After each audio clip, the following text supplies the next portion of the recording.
Well, looky here. A game about a post-apocalyptic nuclear wasteland where survivors have to get creative with their gear and weaponry in order to survive in the now barbaric and nomadic society. No, it's not Fallout. My name's Jake, and today I'm going to be reviewing the latest installment in the Far Cry series, Far Cry New Dawn. Jokes aside, I'll open with the fact that this game is cheaper than one of the mainstream titles because, like Far Cry 3 Blood Dragon and Far Cry Primal before it, it's a smaller production that uses a reskinned version of the latest mainstream game's map. In this case, the map is a reimagined version of the map from Far Cry 5. This is also worked into the narrative. The game's story is set 17 years after the storyline of Far Cry 5, and does act as a sequel. You'll see a lot of characters returning. The nuclear events of Far Cry 5 are now referred to by the survivors as the Collapse. I've got to say, this game looks absolutely stunning. Rather than the bleak and dreary experience you might get from a Fallout game, in Far Cry New Dawn nature has reclaimed the world in a way that fills it with colour.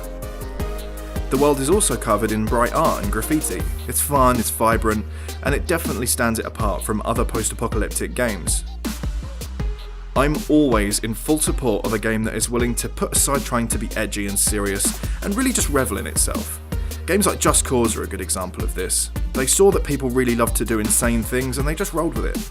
To me, a game should first and foremost be fun. Here's the downside. It is still a Far Cry game. It's all the same mechanics we've been playing for years: take this outpost, reclaim this map point, take more outposts, unlock new stuff to play with, hunt animals for crafting materials, you know the gig. Almost every open world game has been doing it. There are some multiplayer features, which it seems at this point are mandatory for games this famous, which you can use to collect more resources to build your home base and to earn more weapons, blah blah blah. It's all very predictable. You'll spend a lot of time inside this game realising that you've played all these mechanics before, and they've just been given an exciting, bright new coat of paint. New features like level systems on enemies and the ability to replay outposts at higher levels also don't feel like fantastically new features. They sort of feel like padding made to give the game a bit more replay value. But despite having some gripes with it, I'll level with you and say that I did have a lot of fun playing Far Cry New Dawn, and it's definitely worth the reduced price. Sure, it's not going to go down in the history books, but when a game is this fun and good looking, there's no good enough reason not to check it out for yourself.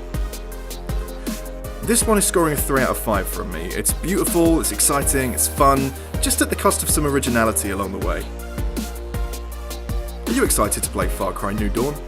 Let us know in the comments below, and for all the latest games, visit us in-store or at webuy.com. See you next time! CeX.